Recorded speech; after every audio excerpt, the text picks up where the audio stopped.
लेकर हम दीवाना दिल का आने वाला ट्विस्ट होने वाला है। इंटरेस्टिंग, क्योंकि फाइनली अब याद आएगा। यहां पर तारा को देखकर अपने और सम्राट की शादी की तस्वीर पहचान जाएगी, वो अपने असली पति सम्राट का सच। वेल कहानी में आप देख रहे हैं कि आप जो रुद्र है वो नहीं चाहता है कि कैसे भी करके जो है अब तारा को कुछ भी याद आए। जी हाँ, खुद रुद्र ये कहने वाला है कि हाँ हाँ, ये वसुधा नहीं बल्कि उस सम्राट की तारा है जिसे मैंने वसुधा बनाकर अपने पास रख रखा है, लेकिन अब ये वसुधा ही रहेंगी।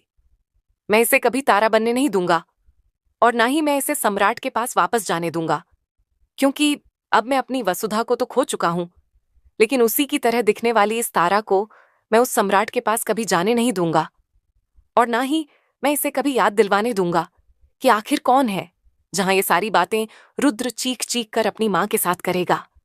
तो वहीं पर अब उसे तो यही लगेगा कि भाई जो तारा है वो घर में नहीं है, लेकिन अब पहुंच जाएगी और वो अपने कानों से सुन लेगी और देख लेगी अपनी आंखों से कि भाई आखिरकार ये मां और बेटी मिलकर ये साजिश क्यों कर रहे थे, क्योंकि उन्हें अपनी पत्नी के रूप में एक ऐसी दिखने वाली लड़की चाहिए होती है जो कि उनकी कि इस बेटी का ख्याल रख सके।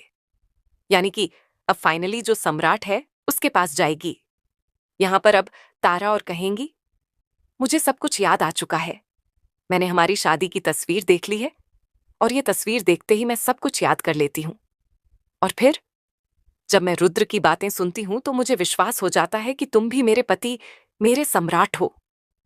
अब मुझे सब याद आ गया है, जहां फाइनली अब सम्राट और रुद्र जो हैं वो आपस में लड़ते झगड़ते नजर आने वाले हैं और दोनों के बीच में हाथापाई भी होगी। लेकिन आखिरकार जीत किसकी होगी, तारा किसको मिलेंगे, देखना होगा। बहुत ही इंटरेस्टिंग।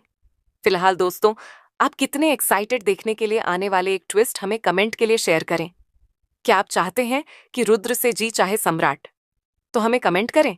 ऐसी टीवी की लेटेस्ट अपडेट के लिए चैनल को सब्सक्राइब कर ले।